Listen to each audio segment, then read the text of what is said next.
Hey Hunters, Lord here, back with another Iceborne video. So I've been covering endgame sets for weapons that I know best, and today's episode is going to cover Longsword. If you're interested in seeing any of the other sets, I'll be sure to leave links down in the description. I've done Charge Blade, Heavy Bowgun, and Greatsword so far, but today I've got 3 Longsword sets built for you guys. We're going to start off with Elemental builds, then I have a max DPS Raw set, and finally I've built a very high DPS Punishing Draw set to round it out. Now before we start, I want to make 2 quick disclaimers.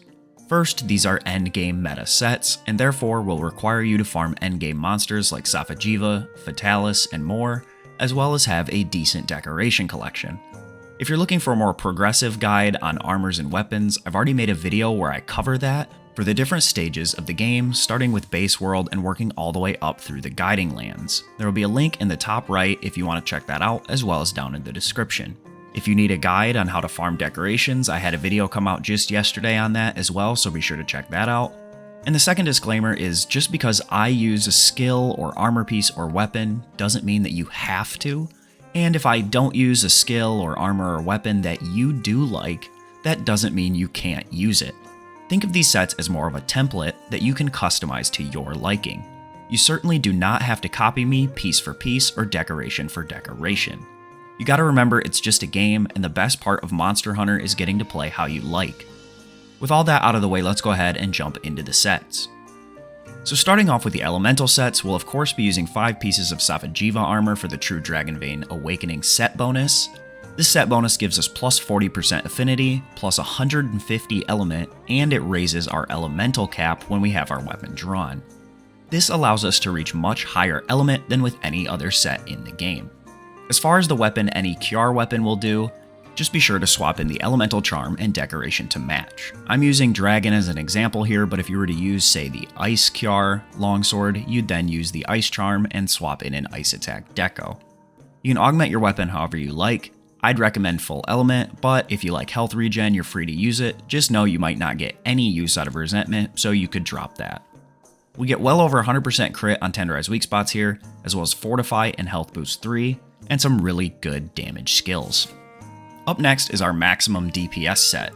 Of course, we're going to be using the Fatalis weapon with 4 pieces of Fatalis armor. Many of you know that this is pretty much bog standard for every endgame set. My augments of choice here were health and attack, but you can of course use whatever you prefer. For the legs, we're using the Volcana Gamma Greaves. This gives us 3 levels to peak performance and 2 levels to quick sheath. The charm is Challenger 5 to get us close for max Agitator Secret, needing only a single Challenger plus deco. Now the Shaver Jewel in the waist can be swapped out for a Brace deco in multiplayer if you'd prefer that. Now the weapon comes with minus 30% affinity with no affinity augments, and so we've had to stack a lot of critical skills here to counteract that. We get a bonus 5% affinity from attack boost, 20% from Agitator 7, 25% from Crit Eye 5, 40% for Max Might 5, and the final 50% from Weakness Exploit on tenderized weak spots. This puts us over by 10%, meaning critical hits shouldn't ever be a problem. This, coupled with critical boost, means our critical hits deal 40% more damage than non-critical hits. We also get 3 levels of Handicraft, as well as all 3 levels to peak performance.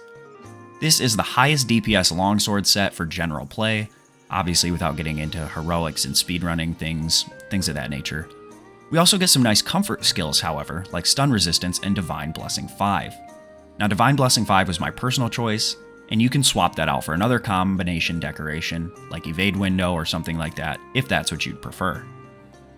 Now finally, we have our Punishing Draw set. This runs the exact same as the previous max DPS set, but simply swaps in the Frostfang Greaves beta. We have to drop down to attack 4 here, but that's not a huge deal as this set will still hit really hard, and if you like this playstyle, I don't think you'll really even notice a difference in damage.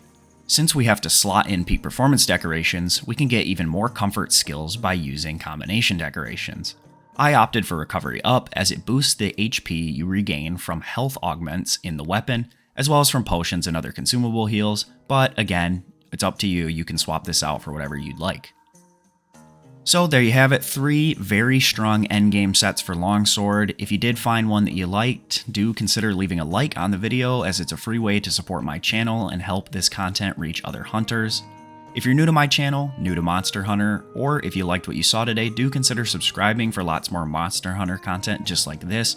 I'm going to continue working on different endgame weapon builds, more updated for 2024, so if that's interesting to you, that's going to be the best way to make sure you don't miss out. With all that being said, guys, I want to thank you so much for watching. I wish you all a good day and happy hunting.